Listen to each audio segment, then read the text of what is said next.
नमस्कार। मैं ब्रजकिशोर तिवारी। कल मैंने एक वीडियो पोस्ट किया था अतीक और अशरफ की हत्या पर, जिसे आप लोगों ने अच्छा रिस्पॉन्स दिया।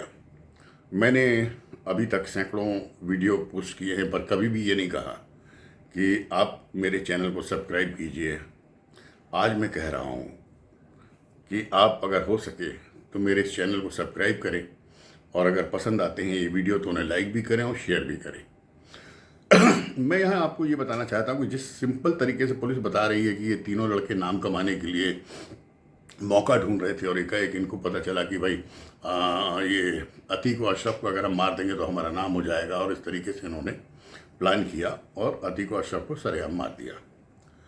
ये बात मुझे नहीं पच रही, क्योंकि मैंने बरसों क्राइम रिपोर्टिंग के क्षेत्र में काम किया है। मैं कह सकता हूँ कि लोकल अखबार से लेकर और जी टीवी के प्रसिद्ध शो इंडियाज़ मोस्ट वांटेड तक का मैं चीफ करस्पॉन्डेंट रहा हूँ। क्राइम क्षेत्र में मुझे काफ़ी अच्छी जानकारी है। मैं कह सकता हूँ संपूर्ण तो कोई होता नहीं सिवाय ईश्वर के। तो मैं आज उन तीनों लड़कों के नाम आपको फिर से एक बार बता देता हूँ। पहला था लवलेश तिवारी, जो बांदा से है। दूसरा सनी सिंह, जो हमीरपुर से है। और तीसरा अरुण मौर्य, जो कासगंज से है। इन तीनों के पास जिगाना कंपनी की पिस्तौलें मिली, जिस पिस्तौल से इन्होंने उन दोनों को मारा है, अतीक और उसके भाई को। ये जिगाना पिस्तौल सिर्फ टर्की में बनती है। इसमें यूएस की सेना इसको यूज़ करती है, टर्की की करती है, और इजराइल के भी कुछ क्षेत्र में सुरक्षा क्षेत्रों में इसको यूज़ किया जाता है। ये बहुत ही सोफिस्टिकेटेड वेपन माना जाता है। इसमें 6-9 नहीं बल्कि 15 गोलियां एक साथ लोड होती हैं। चूँकि मैं मिलिट्री में भी रहा हूँ, एक्सेसमैन हूँ, तो मुझे ये गन्स चलाने का अनुभव है। तो मैं ये कह सकता हूँ कि जो बड़ी गन्स होती हैं उनको चलाने में उतनी परेशानी नहीं होती जितनी रिवॉल्वर और पिस्तौल को चलाने में, और ख़ासकर पिस्तौल को चलाने में, ऑपरेट करने में नए नवेले के लिए तो बड़ी मुश्किल की बात होती है। इन बच्चों ने जिस तरीके से, प्रोफेशनल तरीके से, एक हाथ से ये जिगाना पिस्तौल को चलाया है, और लगातार इन्होंने 1 मिनट के अंदर 27 गोलियां चलाई, जिनमें से 8 अतीक को और 5 अशरफ को लगी। और उसके बावजूद ये लगातार चलाते रहे। उसके बाद इन्होंने बड़े प्रोफेशनल तरीके से उनको गन्स को ज़मीन में फेंका और अपने हाथ उठाकर सरेंडर सरेंडर चिल्लाने लगे। यहाँ पे कुछ लोग कहते हैं कि वो जय श्री राम चिल्ला रहे थे। अभी तक ऐसा मैंने कोई वीडियो देखा तो नहीं, पर अगर वो चिल्ला रहे थे तो भी एक सोचनीय बात आती है कि मारने वाले तीनों हिंदू थे, और जब पुलिस ने तीनों के गांव जाके उनके परिवार के बारे में इन्वेस्टिगेट किया तो ये बहुत ही लोअर मिडिल क्लास से बिलोंग करने वाले और छोटे मोटे अपराधी थे। तो आप ये सोच सकते हैं कि इन छोटे मोटे अपराधियों के पास ये 8-9 लाख रुपए की जिगाना पिस्तौल कहाँ से आई। इनके पास जो शूटिंग में यूज़ होते हैं नकली कैमरे, वो नकली डमी कैमरा कहाँ से आया। डमी इनके पास माइक का वो हैंडल कैसे आया, क्योंकि जो शूटिंग में प्रॉपर्टी सप्लायर होते हैं ये चीज़ें उन्हीं के पास होती हैं। बिल्कुल हूबहू, बिल्कुल ओरिजिनल जैसी दिखेंगी, पर होती हैं वो नकली, वो चलती नहीं है। ये सारी चीज़ों से लैस होके और पीछे पिट्ठू बांध के, उस पिट्ठू में पिस्तौल रख के और एक्स्ट्रा कार्टेजेस रख के ये वहाँ पे जाते हैं। और पुलिस के अनुसार ये 3-4 दिन से रेकी कर रहे थे। अगर इसको हम ना भी माने तो ये बात है कि इनको किसी ना किसी ने प्लांट किया है, किसी ना किसी ने इनको इतने महंगे औजार, वेपन या ये जो पिस्तौल कह लें वो इनको दिए हैं। और ये बच्चे इन पिस्तौलों को पहली बार नहीं चला रहे थे। इनके लिए ये बिल्कुल आदतन खिलौने की तरह थे। जिस तरीके से लवलेश और सनी गोली फायर कर रहे थे, और तीसरा बहुत दूर से मार रहा था पर लग उनकी बॉडी में ही थी, रही थी गोली। ये सारी चीज़ें इनकी प्रोफेशनलिज्म और इनकी ट्रेनिंग पे हमारा ध्यान खींचती है। तो मैं ये बहुत अच्छे से कह सकता हूँ कि ये जो टर्की की पिस्तौल है ये हिंदुस्तान में तो बैन है, हमारे यहाँ तो आती नहीं। टर्की की पिस्तौल इसलिए क्योंकि टर्की और पाकिस्तान का बहुत ही मधुर संबंध है। जब भी हिंदुस्तान के खिलाफ कोई आवाज़ उठाता है पाकिस्तान के साथ, तो टर्की उठाता है। तो टर्की से ये पिस्तौल्स आई मीन टू से पाकिस्तान जाती हैं, और पाकिस्तान से ड्रोन के माध्यम से पंजाब आती हैं, राजस्थान आती हैं, वहाँ से अपराधियों को दी जाती हैं। तो आप ये समझ सकते हैं कि इसमें कोई ना कोई ऐसा अंतर्राष्ट्रीय व्यक्ति मिला हुआ है जिसने ये टर्की की पिस्तौल इन्हें मुहैया कराई। साथ में इनको कुछ कैश की लालच भी दी होगी, कुछ और भी लालचें दी गई होंगी।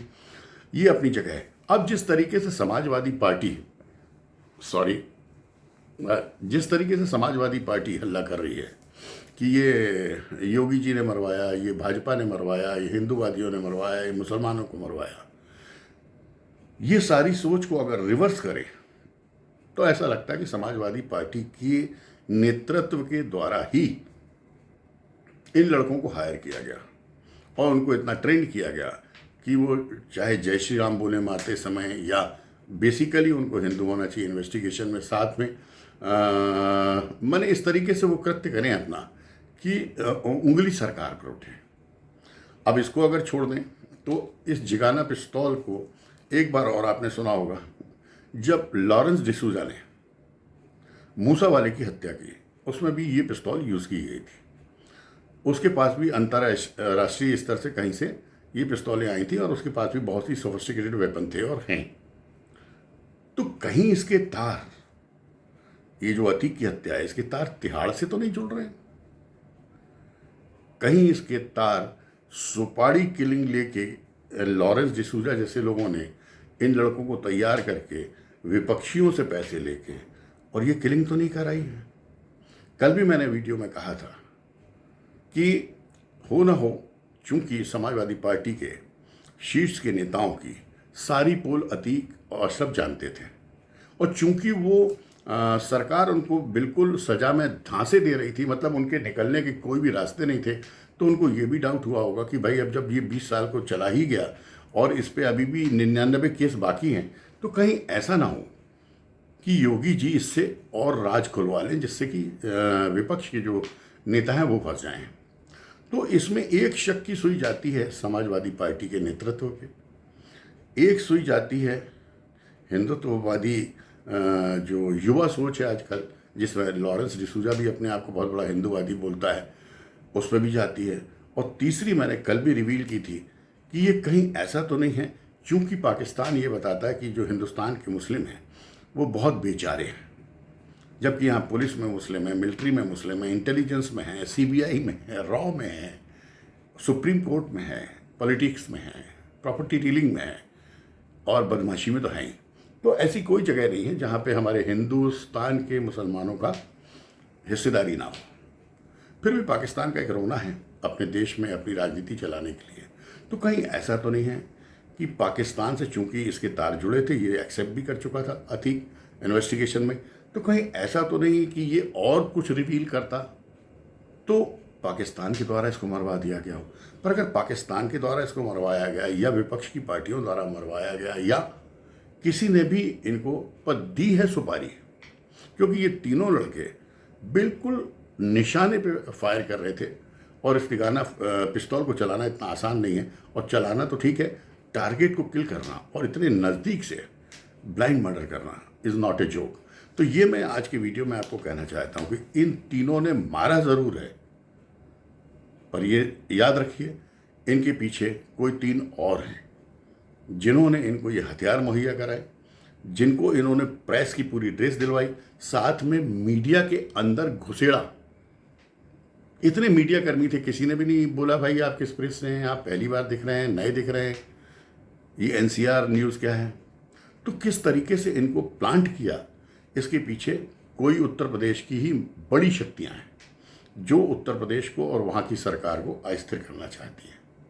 तो मैं आपको ये बताना चाहता था कि तिगाना पिस्तौल, इतनी सटीक निशानदेही और इन तीनों का गरीब घरों से बिलोंग करना, ये सारी बातें ये सिद्ध करती हैं कि इन तीनों को कुछ ना कुछ लालच देकर, ये हथियार देकर किसी और ने अतीक और इनकी किलिंग कराई है। इस पर तो मैं 1% विश्वास नहीं कर सकता कि इन्होंने नाम कमाने के लिए इतने बड़े डॉन को मारा है। इन डॉन को इन तीनों ने मारा है, पर उस व्यक्ति के डर से मारा है जिस व्यक्ति को ये डर था कि कहीं वो ना फंस जाए। और जिस तरीके से अभी ओवैसी साहब और समाजवादी पार्टी मुस्लिम कार्ड खेल रही हैं कि साहब योगी राज में मुस्लिम इतने मारे जा रहे हैं, मुस्लिम इतने मारे जा रहे हैं, तो एक आंकड़ा मैंने आज निकाला तो मैं आपको बताना चाहता हूँ कि 2017 से 2020 के बीच में 124 अपराधी मारे गए एनकाउंटर में। इसमें 45 मुस्लिम थे और 79 माने लगभग 80 हिंदू अपराधी थे जिनको योगी की सरकार ने या योगी की पुलिस ने मारा एनकाउंटर में। सॉरी, मारा नहीं। इस तरीके से मैं आपको ये बताना चाहता हूं कि आज की वीडियो में थोड़ा सा आप ध्यान रखें, इन्वेस्टिगेशन से पुलिस नहीं करती है। हर जागरूक व्यक्ति एक इन्वेस्टिगेटर होता है, उसमें आप भी आते हैं।